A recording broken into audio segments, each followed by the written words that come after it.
ಕರ್ನಾಟಕ ರಾಜ್ಯ ಸೇರಿದಂತೆ ಆಂಧ್ರ ಮತ್ತು ವಿವಿಧ ಪ್ರದೇಶಗಳಲ್ಲಿ ಪ್ರಸಿದ್ಧಿ ಪಡೆದಿರುವ ಪಾವಗಡ ತಾಲೂಕಿನ ನಾಗಲಮಡಿಕೆ ಅಂತ್ಯ ಸುಬ್ರಹ್ಮಣ್ಯೇಶ್ವರ ಸ್ವಾಮಿಯ ಜಾತ್ರಾ ಮಹೋತ್ಸವವು ಭಕ್ತಿ ಭಾವ ಹಾಗೂ ವೈಭವದಿಂದ ನೆರವೇರಿತು.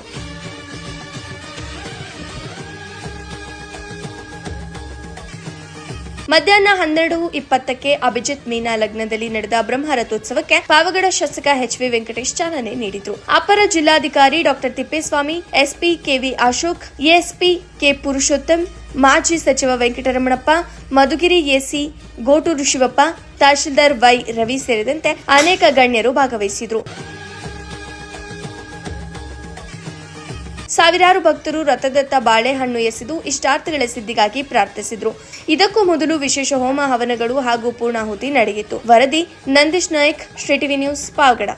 ದೇವಸ್ಥಾನ 500 ವರ್ಷಗಳ ಇತಿಹಾಸ ಇದೆ. ಭಕ್ತರಿಗೆ ಯಾವುದೇ ರೀತಿಯಂತ ಸೌಲಭ್ಯ ಇಲ್ಲ. ನಾವು ನೋಡಿದ್ರಿ ಎಷ್ಟು ಅಂತ ಏನಾದರೂ ಮಾಡಿ ಜೀರ್ಣೋದ್ಧಾರ ಮಾಡ್ತೀರಾ ಇಲ್ಲ ಇದೇ ರೀತಿ ಮುಂದುವರಿಯುತ್ತೆ ದೇವಸ್ಥಾನ? ಈಗಾಗಲೇ ಹೊಸ ಸಮಿತಿಯನ್ನು ರಚನೆ ಮಾಡಿದ್ದೀವಿ. ಮುಂಚೆಯಿಂದ ಏನು ಬಂತು ಅದೇ ಥರ ನಡ್ಕೊಂಡು ಬರ್ತಾ ಇದೆ. ಅದರಲ್ಲಿ ಬದಲಾವಣೆ ಇಲ್ಲ. ಮುಂದಿನ 2 ವರ್ಷಗಳಲ್ಲಿ ನೂತನವಾದ ಸುಬ್ರಹ್ಮಣ್ಯ ಸ್ವಾಮಿ ದೇವಸ್ಥಾನ ಹೊಸದಾಗಿ ನಿರ್ಮಾಣ ಮಾಡ್ತೀವಿ. 34 ಕೋಟಿ ವೆಚ್ಚದಲ್ಲಿ ಎಸ್ಟಿಮೇಟ್ ಮಾಡಿದ್ದೀವಿ.